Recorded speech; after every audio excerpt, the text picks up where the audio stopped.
La radio du Salon de la Radio, Génération Jeune Talent.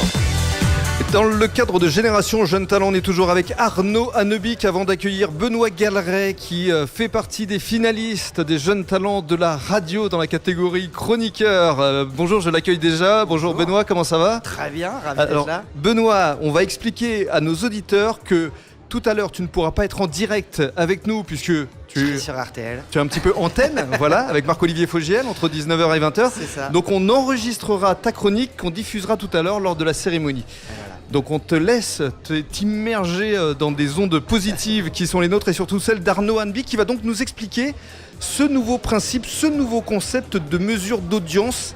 Quel est-il exactement, Arnaud ? Alors attention, on s'accroche. Je vais essayer de faire simple parce que généralement c'est un petit peu compliqué. Je vais faire très simple. Aujourd'hui, pour mesurer l'audience de la radio, un système qui fonctionne bien en France, 126 000 interviews par an. Donc c'est le téléphone. Donc c'est par téléphone. L'idée, c'est d'équiper des panélistes d'un petit boîtier qui fait la taille de la moitié d'un téléphone portable et de leur demander pendant une durée de X semaines ou X mois d'emporter avec eux dans leur quotidien ce petit boîtier. Et ce petit boîtier va détecter dans leur environnement sonore les radios qu'ils ont écoutées. Mais alors justement, j'ai une petite question parce que j'en discutais ce midi avec quelques patrons de radio et on m'a dit alors ok, c'est très bien si je suis effectivement dans ma voiture, que j'écoute RTL pour la chronique de Benoît Galeret, c'est très bien, mais en même temps si je vais déjeuner dans un restaurant qui écoute, je ne sais pas, RFM, c'est quand même comptabilisé et pourtant je suis un auditeur passif, non ? Alors, tout dépend du... Non, je vais répondre. C'est une vraie question. Non, tout dépend du niveau sonore de l'exposition. C'est-à-dire que le système fonctionne comme l'oreille humaine. Si effectivement un restaurant s'amuse, entre guillemets, à mettre le son d'une station suffisamment fort pour que ça puisse couvrir les discussions des convives qui sont à table, on peut parler d'une exposition à la radio. Et donc là, on peut parler d'une audience. En revanche, si le niveau sonore est suffisamment bas pour être quasiment subliminal pour l'oreille humaine, là, l'audimètre, notre petit boîtier électronique, n'arrivera pas à le détecter. Et il fonctionne combien de temps exactement ? Ah, il ne s'arrête pas. C'est-à-dire 24 heures sur 24. 24 heures sur 24, on demande juste deux choses aux panélistes.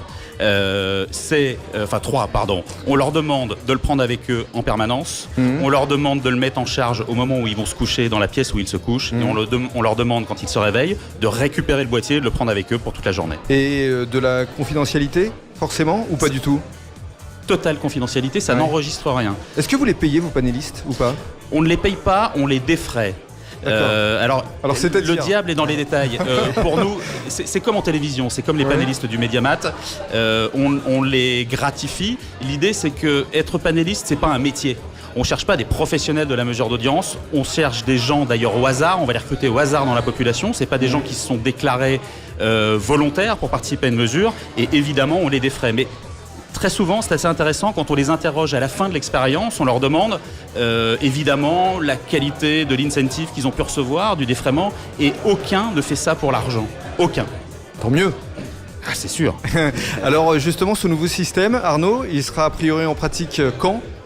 Alors, c'est un système qui est opérationnel. On vient de terminer une grosse expérimentation en novembre-décembre. En revanche, il n'est pas déployé. Et aujourd'hui, c'est le marché qui décidera. Ce sont les stations de radio qui décideront si oui ou non elles veulent faire évoluer le système. Autre question quelque peu perfide. Est-ce que toutes les stations de radio souhaitent que cette nouvelle mesure d'audience existe, et notamment les radios généralistes ? Pas toutes, évidemment. C'est-à-dire qu'il n'y a pas une unanimité pour... Des noms.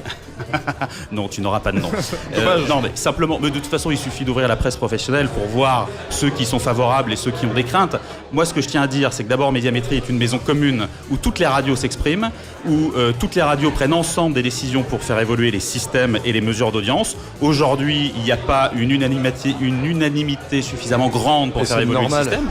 Par contre, tout le monde, effectivement, considère qu'il faut qu'on travaille sur ce sujet et qu'on développe le système pour explorer les apports que ça pourrait avoir pour le futur. Merci beaucoup, Arnaud. De rien, c'est un plaisir. Très belle table, je voulais te dire, Rémi. Je trouve que tu es une très très jolie table et je suis ravi d'avoir partagé le micro avec toi. C'était un réel plaisir parce que j'aime beaucoup ce que tu faisais et j'aime beaucoup ce que tu fais aujourd'hui. Et voilà, j'apprécie les jeunes talents, etc. Je trouve que c'est une vraie démarche humaine et très belle. Merci Arnaud, et on rappelle donc que Médiamétrie est partenaire des jeunes talents de la radio et de la télévision, et on remercie évidemment toute l'équipe, Charles Juster en tête, le directeur de la communication, et Guy Détroussel qui fait partie également du jury qu'on retrouvera tout à l'heure au cours de la cérémonie. Merci encore Arnaud. Merci. Et encore bonne fête, puisque c'est aujourd'hui et puis on peut la souhaiter toute la journée.